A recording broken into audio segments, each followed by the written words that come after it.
Welcome to the Nicholas 11X12 technology. Today we're looking at the GIGABYTE Radeon HD 6670 1GB DDR3 graphics card. This is a mainstream card from AMD, but now we'll take a look at the box. As you can see, there's nothing special, just a box with some standard details. Like I already said before, I'm reviewing the GIGABYTE AMD Radeon HD 6670 card with 1GB DDR3 memory. Keep that in mind, it's slower than the GDDR5 memory version.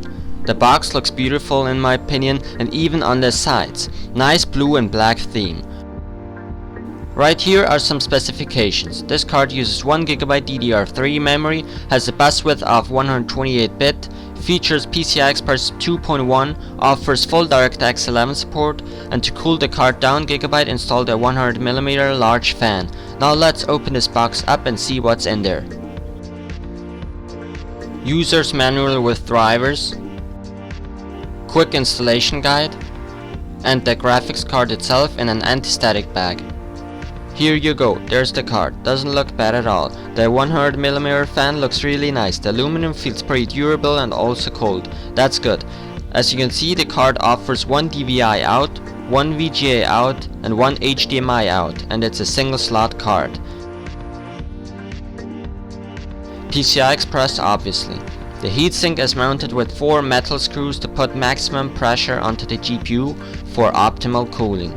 You don't need extra power to run this card, just put it in your PCIe slot and you're ready to go. Also, AMD Crossfire X isn't supported because there's no finger for the bridge. Now to the specifications. The card is called GIGABYTE Radeon HD 6670 and uses 1GB DDR3 memory. Turks is the GPU codename, runs at 800 MHz on a core clock and 800 MHz on a memory clock as well. TDP is around 52 watts on load and 12 watts on idle. 40nm architecture, full DirectX 11 support, and the card has a bus width of 128-bit. Now it's time to benchmark this card. Today I'll be using this test system.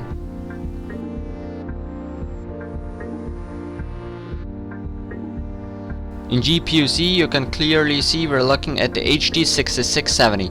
Here are all the specs as you can see.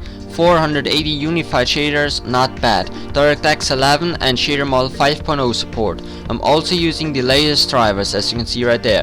Terrific specs for mainstream usage in my opinion. Let's jump right into the benchmarks. 3D Mark Vantage at a performance preset, not bad results. GPU score is 4533, around 4500. Not bad at all considering the price of this card. Of course results would look different if I benchmark the GDDR5 version. 3D Mark 06 at default settings. The shader model 2.0 score is at 3009. The HDR shader model 3.0 score is at 3592, which is around 3600. 3D Mark 11 at the performance preset. My 3D Mark 11 score is P1424. Not bad, but could be better though. Cinebench release 11.5. I ran the OpenGL test and this card ran through it at around 40 FPS on average. I can't complain. Unigine haven't benchmarked 2.5. Resolution at 1680 by 1050 and everything else on maxed out settings including DirectX 11. Average FPS are 6.3, minimum FPS 3.5, and on max I get 12.9. This card scores 158, not the best scores, but this benchmark is really demanding I have to say. Unigine Sanctuary benchmark 2.3, resolution at 1680 by 1050 and everything else on max settings. Average FPS are 23.6, minimum FPS 17.4 and max FPS are 29.3. Scores are 999 and these are some really good results. Lost Planet 2 benchmark at 1680 by 1050, DirectX 11 and everything else on maxed out settings as well. In Test A this card has an average FPS of 10.1 FPS and rank D. In Test B this card has an average FPS of 8.2 FPS and rank D as well.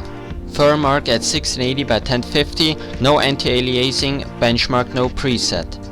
In Firmark the HD 6670 scored 663 points, average FPS are 11 but goes up to 13 at max. Now to game benchmarks. In Prototype at max settings I get around 35 FPS on average, min 10 and 53 FPS on max. No problem at all, performs very well. In Dirt 3 on average I get around 20 FPS on ultra high settings and around 17 on minimum. And now in Battlefield 3 on ultra high DirectX 11 settings, this card gets around 11 FPS on average, 7 on minimum and 17 on max. That's unplayable of course, but it plays fine on lowest settings, but just fine, not good.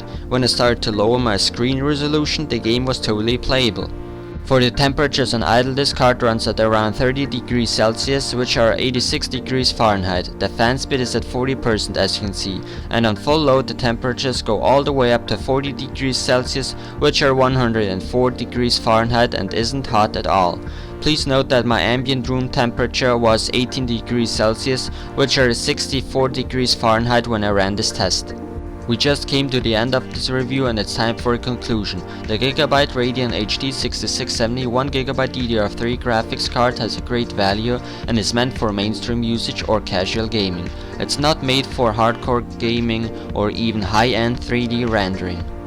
Pros for this card are good price-performance ratio, can play modern games on lower settings, low power consumption and low temperatures. For cons I have nothing to say.